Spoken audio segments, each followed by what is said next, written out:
everyone. Welcome to this month's Denise Amber Lee Foundation Wednesday webinar. We're so excited to have Brad Flanagan for their Tech Talk presentation. Towards the end of the webinar, we will share the link for you to sign up to receive a certificate. We will also be uploading the webinar to our YouTube account so you can watch the recording at any time. The foundation offers on-site and online courses, third-party quality assurance services, as well as other opportunities throughout the year, including our monthly webinar. For more information, you can email info@deniseamberlee.org, and I'll let Brad take it from here. All right. Well, thank you so much, guys. This is a huge opportunity and an honor to come and speak with everybody today about a little bit about what we're doing in the technology side in 911. Now, my name is Brad Flanagan. I'm the operations manager for the Pickens County Regional Emergency Dispatch Center. And I'm also in a kind of unique role within the National Emergency Numbers Association in that I am one of the co-chairs of the FutureThink committee. And a lot of this that we're going to be going through today is going to be specifically discussing what we're talking about and what we're looking at within FutureThink. So this is going to be geared towards operations supervisors, directors, and managers. So if you have questions, if you have any thoughts or anything else that you want to put in, I've got the chats open, I've got the Q&A ready. So if you do have questions, by all means, jump in and ask at any point. We are going to be going through all kinds of different technologies. So, it's going to feel like a lot of information coming at you because very really, it's a lot of information coming at you. So let me go ahead and share my presentation screen and we will go from there. All right, so right now this is, and I'm sorry, Emily, can you see my screen right now? Yes. Perfect. Okay, so this is the FutureThink community and what we're going to be doing throughout this presentation. Now, what is FutureThink? Well, it's a committee within NENA that what we ended up doing was the Development Steering Council felt there was an important resource that was being missed. And that was just the idea of pushing boundaries, looking for what is possible within the future and creating that at an area that gives you the opportunity to really start providing information and doing some research and moving forward into some of these emerging techs that everybody else is so caught up in their specific expertise that it's hard to really look at a large overgrasping future on this. So for us, we started looking at what is FutureThink going to do? And the biggest thing that we're looking at is we're looking at the what if. What if 911 turns this way? What are the things that we start seeing and what are we doing? So we set up a couple of goals in line with that. And the first is that we want to forecast and predict the possibilities moving into the future. And there's a couple of guidelines that we've been using through all of this. And the first is the goals need to be realistic and achievable. They have to have a direct path from what is possible today and what is happening today to these eventualities that we start envisioning and how do we get there during that. And the other big guideline is we're not going to start pushing the funding and staffing. You have to start with, this is the basic funding model that 911 has in most organizations, and our staffing is not necessarily going to change. So we can't throw money and we can't throw people at the problem. And then we said, okay, so what are we going to look at and what are the things that we're going to start focusing on? And if you were at NENA SBP last year, or in January rather, this is what we talked about for a couple of hours is these next pillars. Now, the pillars of this FutureThink committee are 7 categories that we're looking at and saying, can we project out? And that's what we're going to be covering today. The first is community and advertising. How is the community going to be receiving information from public safety? And how is public safety going to be providing data or receiving data from our citizenry? Then the second one is staffing. What is our staffing going to look like in the next 5, 10, 20 years even? Then building an infrastructure. Are there different ways that we are going to interact with each other, that we're going to interact with our environment, that maybe our Peace app isn't going to look like a traditional Peace app any longer. And what is that going to look like? Then, of course, the one that everybody looks for is the emerging technologies. What are the new, cool, fun things that we're going to get to play with and get to do? And this is the place where I live and breathe. I love talking about the what ifs. Everybody talks and thinks about, the Minority Report of 911. Well, this is that category that is happening. Then our core services, the phones, the CAD, and the radio. And how are they changing? What is going to happen in the next 5, 10, 20 with these services? And then finally, we've got the GIS, mapping and location information, because we realize that location information, while it's a core of what we do, is changing and growing and going to become even more foundational in everything that happens in 911. And then the last category kind of ties everything together with what is the regulations and legislation that's going to happen over the next few years, or what direction are we going to need to move? So, FutureThink really pushes those 7 categories specifically, and then we dive into that. So we've got about 50 minutes. Again, this is going to be a quick throw through on all of this stuff. So if you have questions, again, the Q&A is open, the chat is open. I saw Halcyon's here, so she's going to be moderating that. And I'm sure at some point she's going to jump in and say something. So that is totally great. Now, that first pillar, community and advertising. How is 911 going to be interacting with their public? Expectations will increase, and the citizenry are going to start expecting more real-time understanding of what's happening in their communities. This is indicative of the way social media is moving today, and what we've been doing over the past 10, 15 years. In our communities today, the way that we interact and the way that we provide data is typically through a couple of different sources, either through a PIO, an information officer for either the police or fire, or another organization that's got a single point of contact for the media, or through emergency alerts, right? We send our community notifications, we do our shelter in places, but what is that going to look like in the future? So one of the things that we're starting to see is that citizens are going to expect real-time data. And that means that we're going to be looking at, providing more at a glance dashboard style notifications for the public. So for instance, when there is a slowdown on the highway, not only is it going to be Google Maps that starts saying, hey, that's not going to work, or Waze saying there's a slowdown at this location, but there will be a notification saying local public works is aware of the slowdown, and this is why it's being caused, and this is what we're doing to fix it. Or on those non-emergent traffic for, say, your community resource officers, that there's going to be a display saying what they're working on and what they're dealing with and what the approximate wait time is for each citizen if you do want to ask a question or fulfill a request of some sort. So expect to start seeing, probably in the next 5 years, municipalities that are going to start developing dashboards and real-time heads-up displays for citizens to be looking at what's going to be happening. Now, on the other side of that, how are we going to start receiving data from these communities? And, as technology increases, as we start looking at the different ways that we are gathering data, we are going to start seeing that data is going to start aggregating. And for instance, censoring is going to become significantly more important within real-time notifications of what's happening in 911.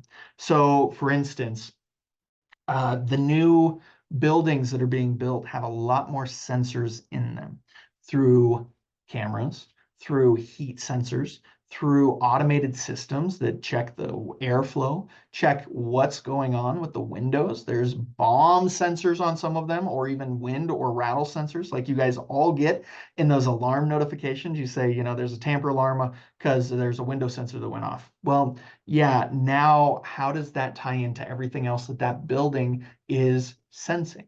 Well, if we start grabbing that data from one place or two places or 10 places or 1,000 places, now we start getting a lot more information.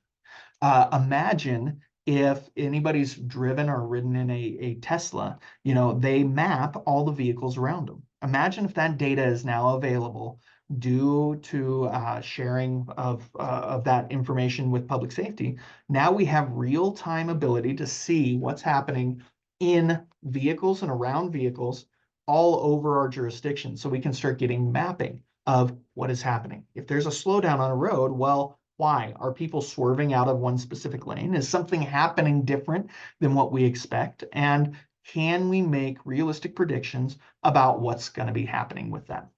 And a bigger piece is we start rolling into the idea of quantum sensing. So as quantum computing becomes more and more available, there's also a piece of that is they're getting better and better at making more and more clear and finite sensors that are going to create the ability for us to see more of our environment. So for instance, you put these sensors along a highway, you're now going to be able to map what's happening on that highway pretty accurately. So as they build out these sensors, if we are able to get that data, well, now we can start seeing, hey, a bear, I'm from Aspen, Colorado, a bear gets hit on the interstate, that causes a significant slowdown in all of our traffic. So we need to know is that, what happened? There's a slowdown, we've got a sensor, there's an object, we need to send somebody out to go deal with that prior to us slowing all of our traffic down in our entire jurisdiction because of this one area. And so you're going to start seeing a lot of these sensors coming in, and they'll have to be mitigated or be dealt with through a aggregation software that can take all of these disparate types of data and then put them together into a coherent map of what is actually happening and then provide it to dispatch. And we expect that to happen probably in the next 10, maybe 12 years, that will start being more realistically available for the general public and for us to start seeing that sensor piece. Now, along with that, our next thing that we're going to be looking at is our staffing. Now, what is our staffing going to look like in the next 5, 10, 20 years? Now, as our classifications begin to change and as we are looking at becoming now first responders in status and declaration nationally, our role is also moving into a different area. Now, right now, with all of the IoT and with all of the Internet of Things that we're seeing, that is something that we're starting to realize is changing within our role. That it's going from a call taker being a interrogator, right? Coming from the intel field, when I got into dispatch, I realized very quickly, hey, this is an interrogation game. We are sitting here and our call takers are trying to get as much information as we can, as quickly as we can, in as completely as we're able to, and do something with it right away. Grab a data and do something with it. Grab some information and do something with it. And it creates this specific way of interacting with our citizens and dealing with these emergencies that we've honed and made this a major skill set. Well, as our technologies increase, as we start changing the way we are being required to input data, well, the role is going to change. For instance, my PSAP, our goal in the next 5 years is to get rid of keyboards. We want to have our dispatchers not having to take notes while they're interacting with their citizens. So for instance, you get a call and you immediately hear, it's a red truck heading northbound, CY6 578. You're like, whoa, wait a second, hold on. What do you mean? But hold on, what's happening? Well, now if I have even dictation software that's taking that and transcribing that information for me, I can say, okay, ma'am, I see that you're talking about that. What's happening? Give me that information, instead of trying to stop and type. And every PSAP I've ever walked into, I've heard, okay, hold on one second. Okay, now what were you saying about this thing? Because they're trying to keep up with the typing. Now, if we can get rid of typing, now they're interacting and working directly with that person. Additionally, you start looking at, Well, what if they don't have to type and things are being input directly into their CAD or into their protocols or to the first responders so that they're hearing everything at the same time we're hearing it? Now we're going to be just interacting. And then on the dispatch side, as automation starts happening in the radio transcription and automation piece, you're going to start seeing dispatchers analyzing data. Is what's happening on the CAD system what is supposed to be happening? And how are we going to prepare for the bigger incident? How are we going to conduct the orchestra while it's happening around us? So instead of us directly controlling every piece of it, now we're going to be doing it in a couple of different pieces. Now, what about the expectations of what we do? The expectations from citizens are going to be changing. They're going to be asking, like we just looked at, for significantly more information. They're going to be expecting a faster response with more data already. We all get that call on 911 saying, you should already know where I'm at. Well, we have a lot of technology to help with that, but that expectation is going to increase in the next 5, 10, and especially 20 years. Now, managing the staff is going to change significantly. As we start moving into the millennial generation of leadership, we're starting to see that the differences and the things that are important to our staff are inherently changing. That quality of life, that work-life balance now matters more than ever. And with Generation Alpha, that next generation after us, they are going to be more and more in line with work-life balance. And something that we cannot control is shift work. Something we cannot control is the types of calls that we're ingesting. So we're going to have to find new and unique ways of managing people to help make that happen. And one of the ways that I like to look at that is, in the next 5 years, we will be hiring today's 8th graders. And in that process, we have to see, one, what are their expectations in their life and what they're doing today? How are they interacting in school? And what are the ways that we can start working to develop that skill sets that they have right now to improve everything moving forward? And one of those that we've been finding is that the feedback loop is extraordinarily important. We always talk about we want to give good real-time feedback to our staff, and we want to be able to check in and do those things. But as these next generations are progressing, they're looking at this in a totally different way. They want real-time, 2-day feedback. How did I do today? On top of that, they're requesting that email is not the way that they interact. As I send out emails to my staff, even currently, the majority of my staff now are in that 20 to 30 year range. They're all in their early to mid 20s. And it's pulling teeth to get emails responded to, right? But if I hit them up on Slack or if I send them a text, almost immediately I get a response. Now, why is that? Well, it's because the email format is kind of like in the early 2000s if you wrote a letter. Getting a letter instead of an email, you're like, I can respond to it, but I'm not going to. And that's just part of the way we interact.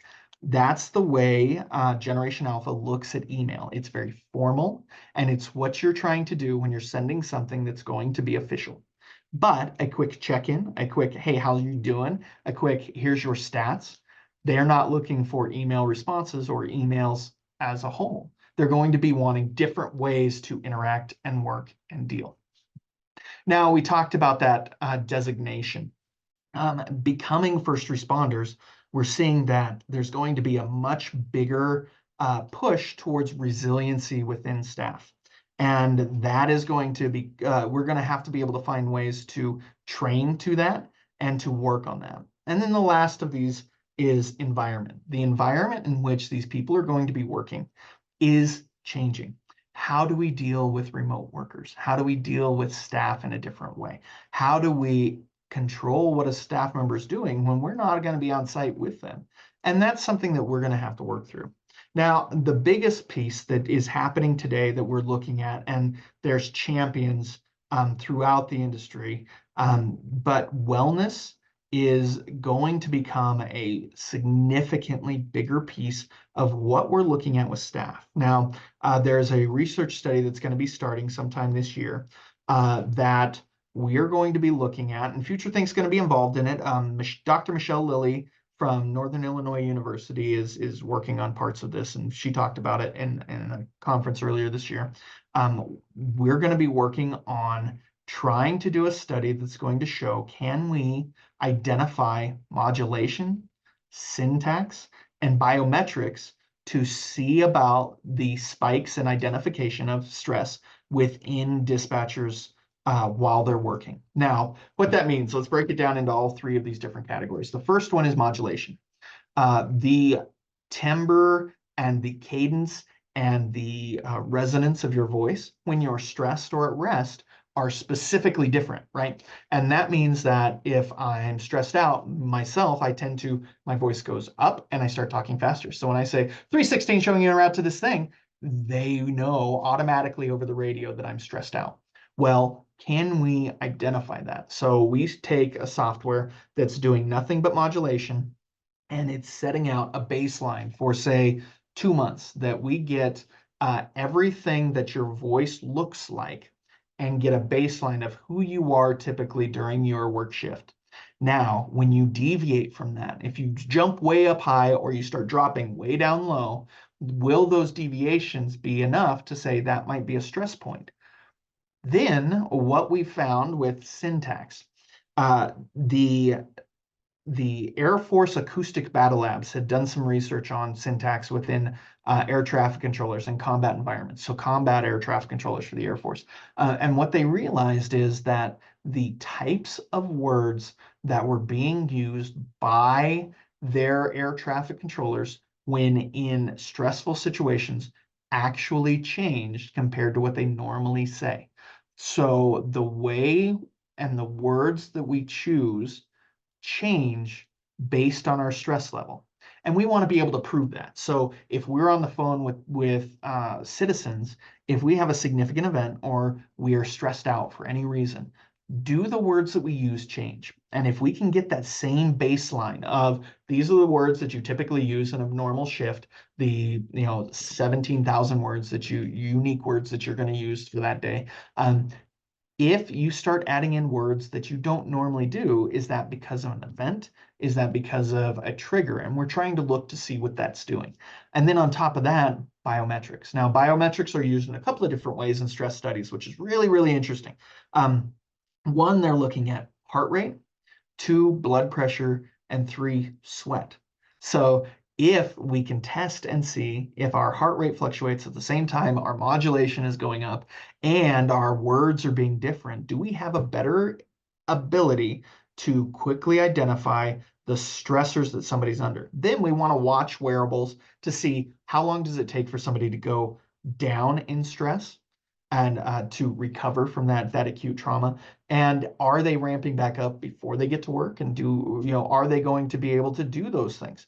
Now, what are the implications of that in the long term? What are we going to be able to use that data for? Well, one of the big pieces is early identification of events so that we can get the right help for dispatch, so that we can say, hey, this person is normally at a 4 and they're consistently at a 7 now. Maybe you should check so that we can make sure that we're identifying these stressors early and that we're able to get proper help to somebody quickly so that we can increase that retention, right? We can make them not worry about work. How many times have we seen a dispatcher that comes in and as a manager, you're sitting there and they come in and they're like, I'm done. I can't do this anymore. And you're like, well, I had no idea why.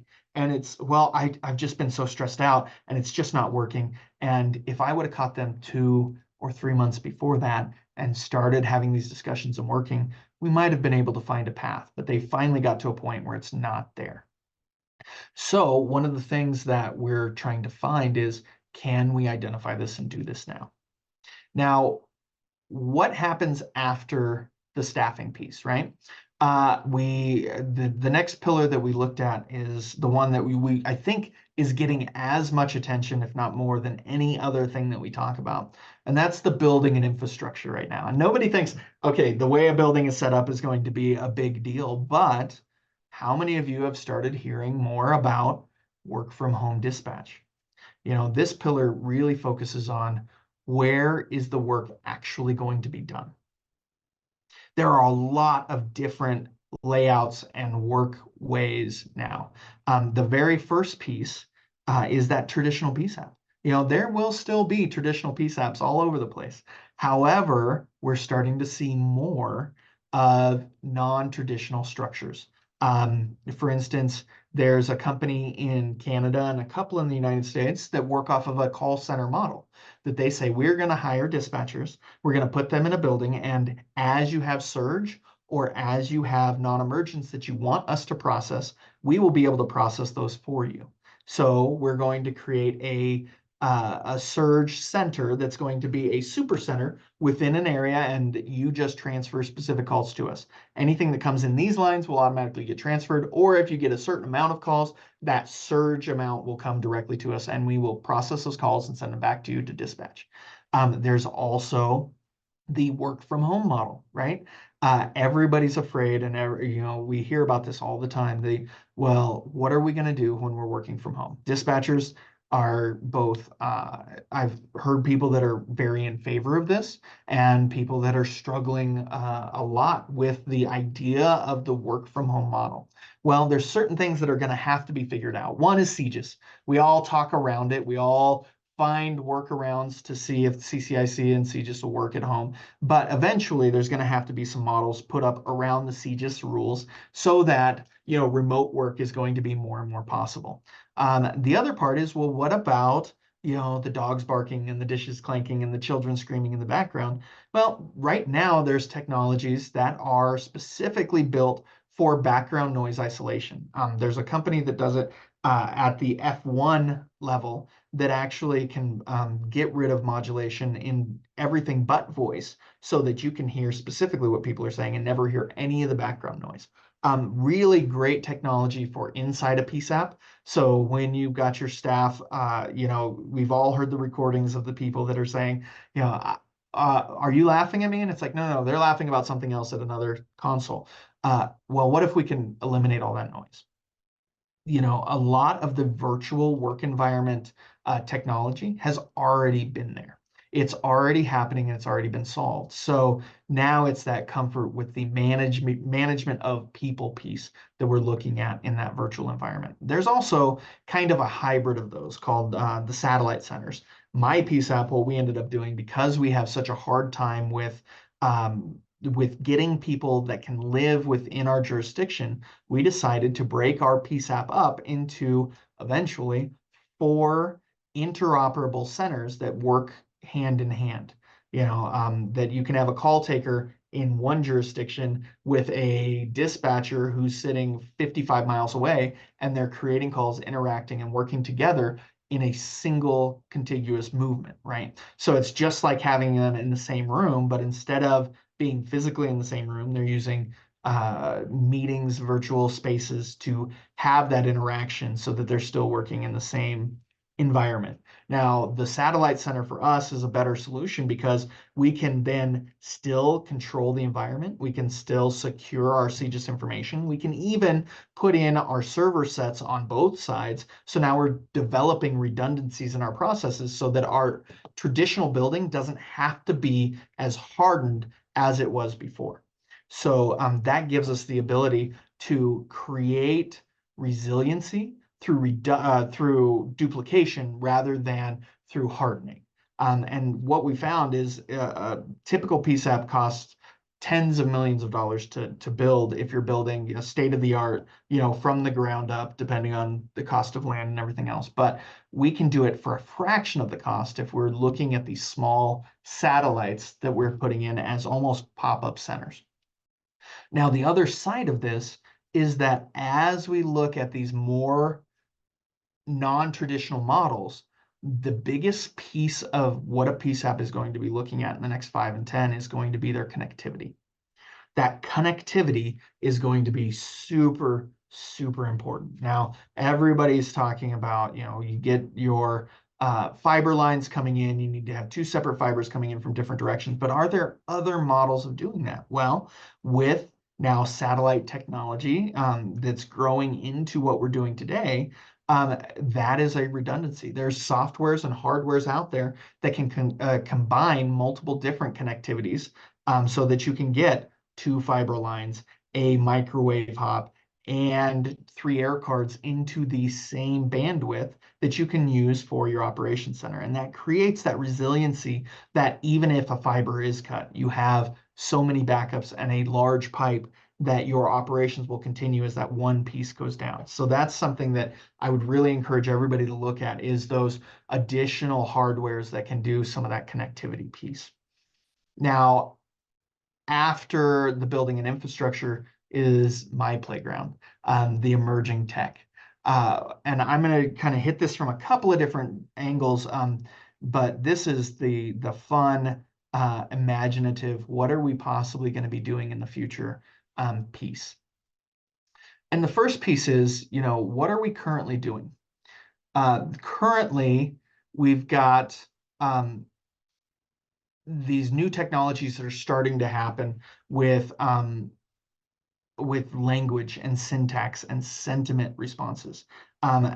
The artificial intelligence is something that is just exploded in the last couple of years. And how are we going to be using that in 911?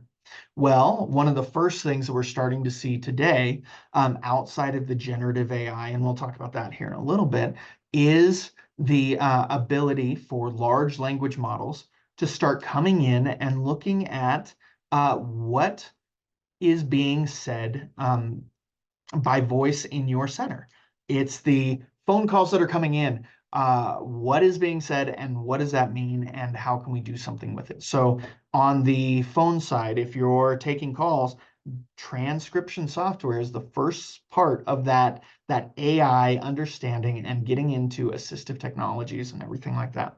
On the radio side, same thing. If we're getting transcripts, if we're starting to understand and hear what is happening on the radio and they're able to get you a live transcription, that's the first step into automation, into assistive technology, into a lot of other things that are going to be happening. But we're going to start seeing those language models improve significantly in each one of those places. Then on top of that, we've got our cloud hosting. A lot of PSAPs are currently looking at different models of how to host the technology that they have. And there's lots of questions, and you'll hear on the vendor floors in the coming years, we're cloud enabled, we're cloud capable, we're cloud native. Well, what do those mean? And what we're finding is that the cloud itself is something that people are starting to understand a little bit more. Cloud basically just means that you have an environment where your server set that you're working off of is in a remote location that you're not in charge of or connected to. So that cloud is servers from Amazon or from Addis or from another large company that has hosting abilities. And so it doesn't mean that it's just living on the internet. It's just the server sets are elsewhere that are being safeguarded and controlled somewhere that's not at your facility. Now, a cloud-enabled software, when we get into talking about cloud-enabled, that is really big on cloud enablement is you take a traditional software and you create it in an environment that you can log in and you can use it without having it downloaded directly onto your device. That it's the core of that program or that software is elsewhere and you're logging in and using it as if you would have downloaded it. So the confines of what it actually is being used for stay stagnant. That if you have a hosted solution for a CAD system that is cloud enabled, you don't have to have the CAD on your servers. You don't have to have the servers that can control the entire system. But if you put 45 people onto that CAD system and they all start using it at the same time, well, it doesn't have the ability to process all of that at the same time and it may freeze. That is that enabled piece, is it doesn't have the ability to scale past what it's designed to do at once. Now, that is the same as cloud capable and cloud native or cloud enabled. Those are all the same. Now, cloud native means that it was designed specifically for the ability to scale in certain ways, which means that it can start getting much, much bigger if the need arises. So, like for instance, with some of the notification softwares. Well, it doesn't matter how many people sign up to receive notifications. It scales out based on how many people are using it. And that then shows that they just add more server space. They increase the size of the user capacity, and it automatically can surge with your technology. The next is sentiment and emotion. We're finding that sentiment and emotion are going to become much bigger in the next year or 2 years.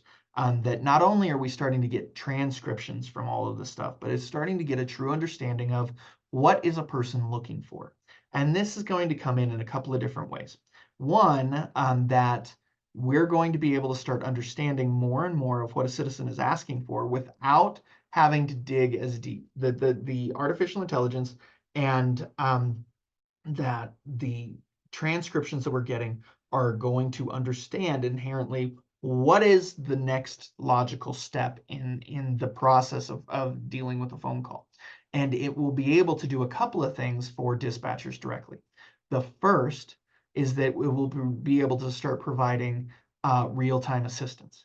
Hey, this person is asking for this thing. Maybe you should send them to animal control. They're talking about a barking dog, and they're not worried about the noise, but they're worried about the dog being out in the street. Maybe we should send law enforcement instead of animal control. Or they can realize that there is emotion behind it.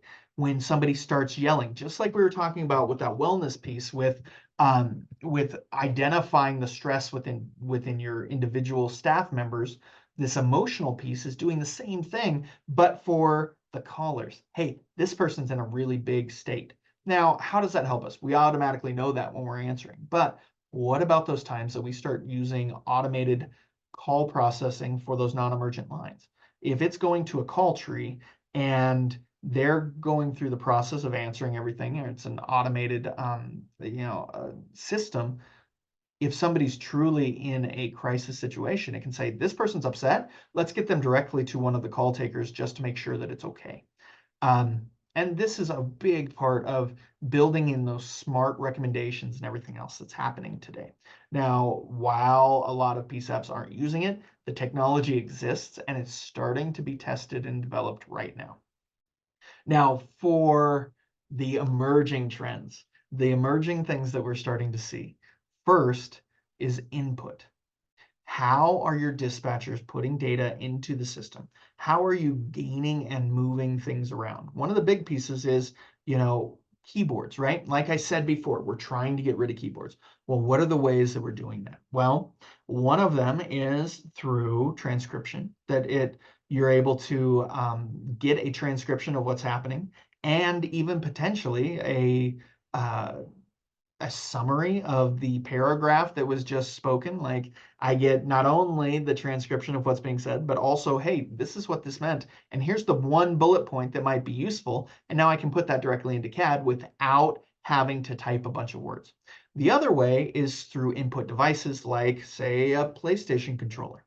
If we have the ability to use our mapping systems to dispatch, to interact, to right click and do these things, a mouse, a PlayStation controller, a touch, drag, drop, move are different ways that we're using input devices. A PSAP director from the Northeast that I was talking to a few months ago, she's getting her staff thumb boards. So the QWERTY keyboards that are just, the size of about the size of a cell phone. She's working on, hey, what if I gave them this? Because they can type faster. These 8th graders in 5 years that we're going to be hiring can type faster than I can on a normal keyboard if I give them something that they can use direct input. Another great way that we're looking at input devices is right here. if I can put a QWERTY keyboard on this and connect it directly with my CAD system, does this give us the ability to make a faster or more realistic type of input for the people that we're going to be hiring and how we're going to be using that? Next is the metaverse. So as we start looking at interactive virtual environments for training, how are we going to get our training coming into the PSAP? Well, if we have virtual trainers, if we have simulations that we want to go through, we can bring everybody into a virtual environment that are interacting in several different places at the same time, and then creating the environment so that they can make decisions. They can tabletop something without ever having to be in the same room. And that kind of leads into our digital twins. Now, right now, that's becoming a bigger and bigger thing. Um, Digital twinning is something that I just find absolutely fascinating through all of this. They are starting to be able to develop realistic, identical copies of environments, uh, biologies, different community areas, and creating it in an environment where you can now test and react to it. This is becoming more and more relevant, especially right now in the medical field, that they can create a digital twin, or they're working on creating digital twins of people so that they can get your biometrics, they get your inherent reaction to pharmaceuticals, and then they can test the different uh, efficacies of pharmaceuticals on your digital twin to see what is going to be the best treatment for you given a certain ailment. Now, how does that help us? Well, imagine you create your own city-sized digital twin of your community. Now you're going to say, what happens if there's a terrorist attack at this intersection? How are our responses going to be? What are we going to do? Let's create that environment so that we can build the tabletop and make that happen with the realistic data that you've already gotten from your citizens to be able to say, this is where that's going to happen. This is how this is going to go. And this is what we can practice. Now, not only does it work for that, but for traffic flows. One of the instances that we deal with all the time is X Games. In Aspen, we have a population of about 17,000 people. Now, a couple of times a year, we have events that bring in, 90, 100,000 people. Well, being able to create a digital twin and say, I want 100,000 people to come into our community in the next 6 hours. Let's look at the trends in the traffic. Where would be the most effective place to put my officers during this, and watch the flows happening, because we can actually see not only a data, but we can physically watch and manipulate the environment to change what's happening. Another one that we're looking at very seriously right now is the AR and heads-up displays. So augmented reality is going to become much, much more prevalent in public safety as a whole. They're already using it in some of the new technologies with firefighters. So in their helmets, they have HUDs that are heads-up displays that we'll actually start seeing. They use radar, I believe, to go out into smoke-filled rooms so that they can get vector graphics of the edges and hard lines within a room. So they have a better idea of where things are in real space so they can navigate during these smoke-filled areas. Now, law enforcement, they're starting to work on some of this technology with heads-up displays that you'll start seeing directions to major incidents. That if a car is, we've already got the LPRs, the license plate readers that are happening. Now, if they're recording and they see a plate that hits on something, it can highlight it and say, this is the vehicle that you're following. This is vehicle you should pay more attention to for this reason, or this reason. And it starts giving us the ability to see what's happening as we're moving around.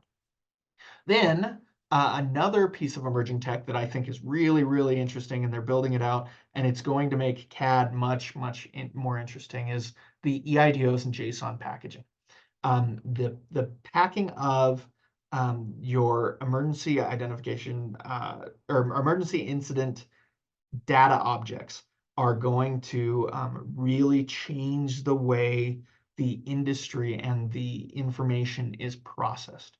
Now, imagine you get a piece of information from a phone system. The phone system then takes all of that data and packages it along with your transcription, along with your summaries, along with the recording itself, along with the mapping data that you just got, and puts it into your CAD as a package. Now your CAD system says, yep, I've got that package, and I'm going to start adding all of my stuff to that in order to keep one coherent file for everything. Then it adds in the call times, what your dispatcher's doing, what's happening during the incident. And now your radio traffic is being recorded and transcribed, and all of those pieces are now being put into that same package of data so that it's all part of the same incident. So instead of having to have your dispatcher looking in 18 different places for these few things, now you're looking at a much more cohesive piece. Because as we start building into a lot of these things, we start looking at this Internet of Things is becoming overwhelming for our dispatchers. That's why we have to start simplifying a lot of this stuff. And a lot of it we're looking at is, and I'll get to it with the CAD piece a little bit, but it's that single pane of glass. It's that looking at how do we take our phone system, our radios, our CAD, our rapids deployer, rapid SOS, or I am responding, or any of those other technologies that are coming in, and how do we combine them into a thing that the dispatcher no longer is having to log into 37 things, and that they can interact in a way that's going to help them make decisions more intuitively because they can see all of their data in one place. And that's where most of this is happening. Now, once we get through all the emerging tech, and artificial intelligence is changing the game in the emerging tech. What about the technologies that we're using today? Now, this is the piece that is just exploding right now. The ability to change some of those core technologies that we use every day. And the three that we're really gonna, hit on just for a little bit is going to be those three big ones. Your first, your phone system. What is happening in phones? We've already talked about a little bit of that with transcription.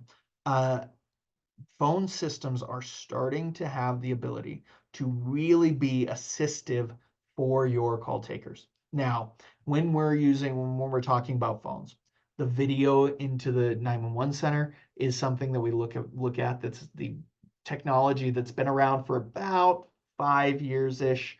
That's now still just on that emerging into a lot of PSAPs.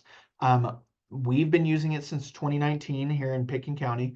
And what we found is that we're using it more for routine calls that really need more than just an explanation.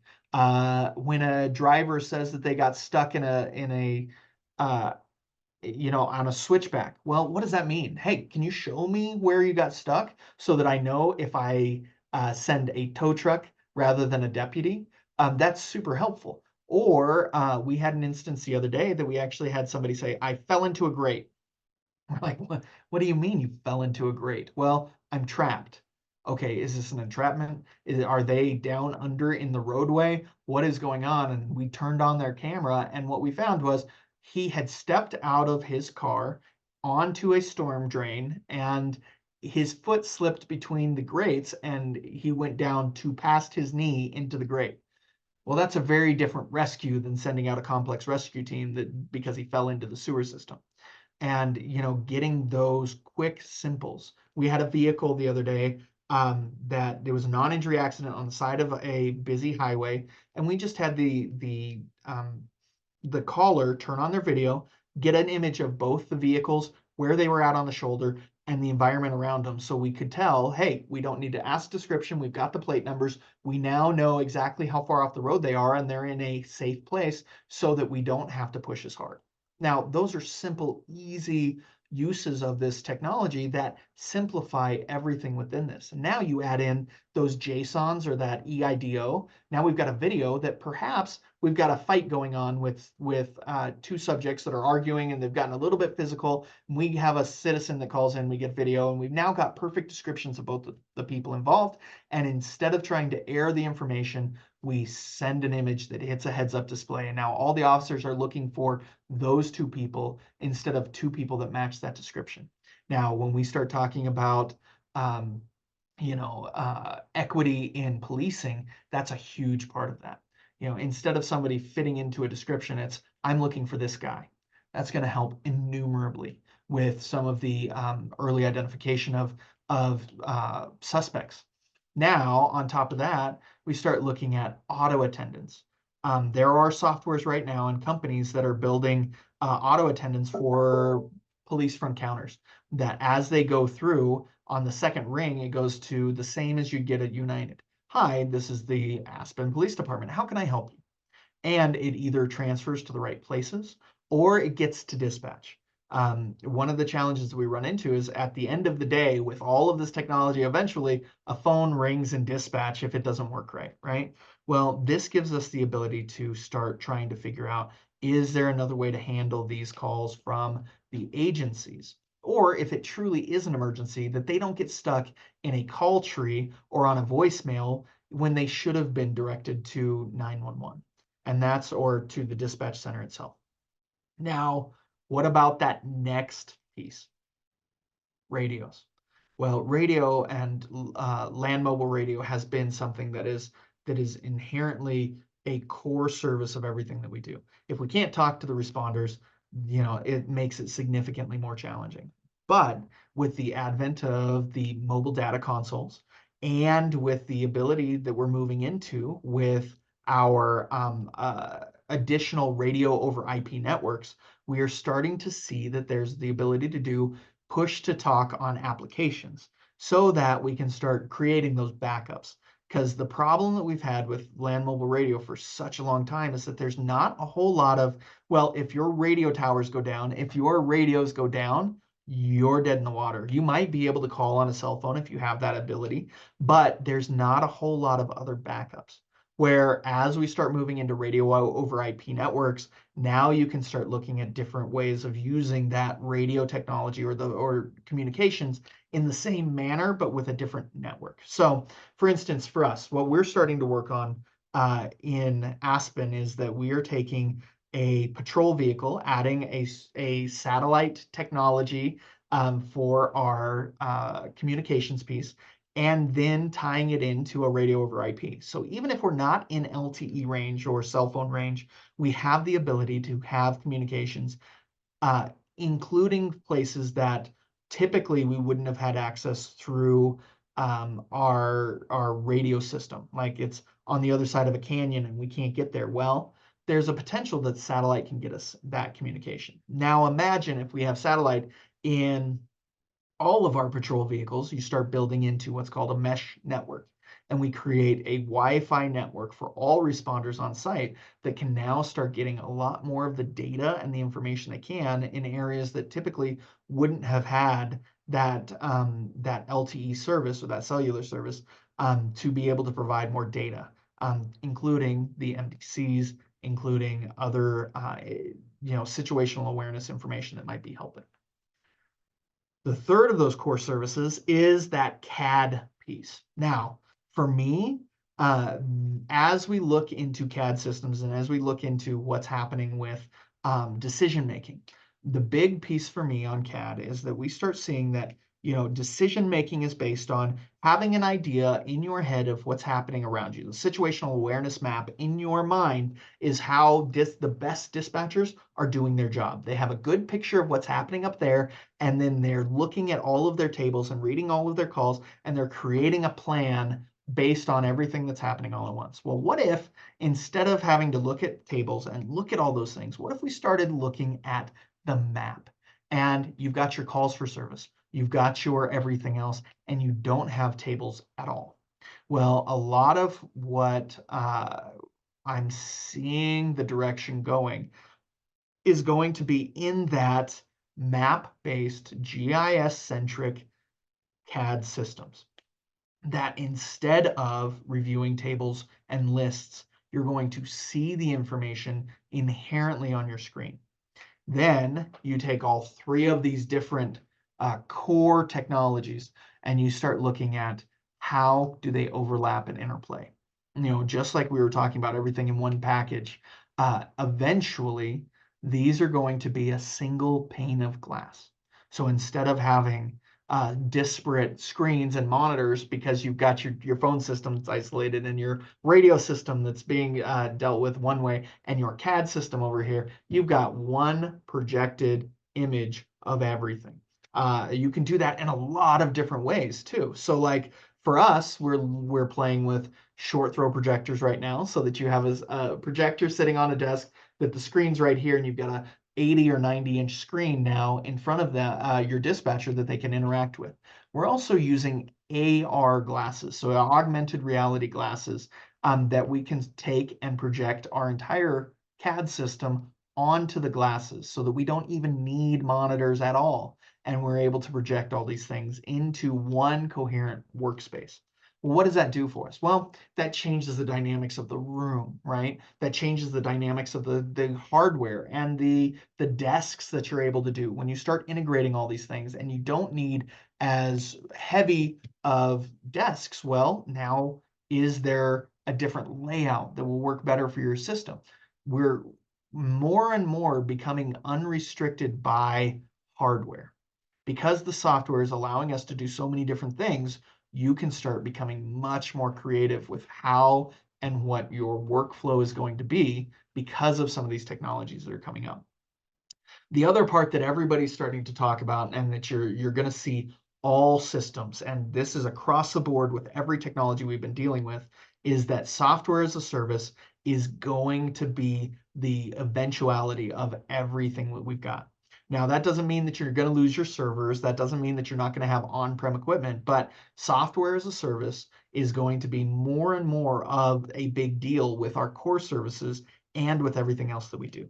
That you're going to be hiring a team of people to manage your CAD and your phones and your other stuff instead of having on-prem subject matter experts for these things.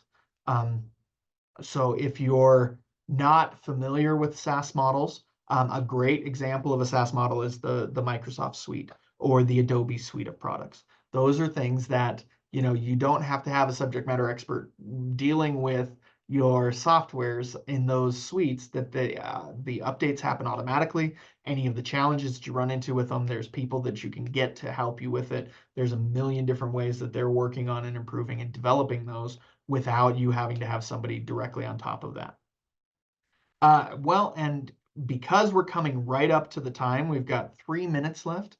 I'm going to quickly go through the GIS and the mapping services. What we're seeing is that a lot of is going to be happening with video and map is that there's going to be comparative analysis. AI is going to take a video that a citizen is showing you and start trying to compare that to the maps that you have and saying, hey, we are going to coordinate and triangulate their position based on what we can see and mapping that on the map. So it gives you a much better way of looking and dealing with those things. Also, the integration of three-dimensional z-axis mapping that will be inherent. So there's already technologies that are happening today that you can walk into a room with a cell phone, open up the camera, run it around the room, and it will map that room in 3 dimensions. So three-dimensional mapping will become much, much more common, even in the outdoor spaces, that you can send a Google car, the Google Maps cars that we all used to see around, through an environment, and it can map your entire jurisdiction in 3 dimensions so that you can start developing those more accurate digital twins. And that's a big piece of what we're seeing in the GIS right now. And the very last piece is the legislation. And the legislation is a lot of what we're going to be looking at and pushing in the next several years is interoperability, that everything that we use has to interoperate. It has to be able to work from this to this to this without the inherent roadblocks of, well, this is proprietary tech, or we're going to charge for the APIs and we're going to do these things. We're going to be looking for that interoperability piece. Then the sensor and data sharing, that those sensors that we were talking about with Tesla and with Train and with, those smart buildings, is that we want that data for public safety, and we want that to be required to be provided. So we're working on that. And then finally, it's the communications networks that we're going to start pushing, trying to get more of that data provision for public safety automatically without having to, do anything extra to get that additional bandwidth and everything else. So in a very, very fast hour, that is the tech that we're really starting to see. Now, if you're interested in any of this, or you simply want to dive deeper into the conversations that are happening around this, you are more than welcome to join NENA's FutureThink committee. If you go to nena.org and go to committees, you can sign up there. Or you're always more than welcome to contact me directly. You can reach me at brad.flanagan@pitkin911.org. And I am happy to have conversations with anybody about any of this emerging tech. So thank you guys so much for sitting through an hour of, drinking water through a fire hose on all of this tech. Thank you, Brad. And thank you everybody for coming and attending this webinar today. If you haven't signed up for our newsletter or followed us on Facebook, make sure to do that so that you know about our upcoming webinars. And then I'm also going to be dropping the link in the chat for you to get your certificate for today's webinar. So thank you very much, everybody. And thank you, Thank you Brad. very much. Have a great day. Thank you.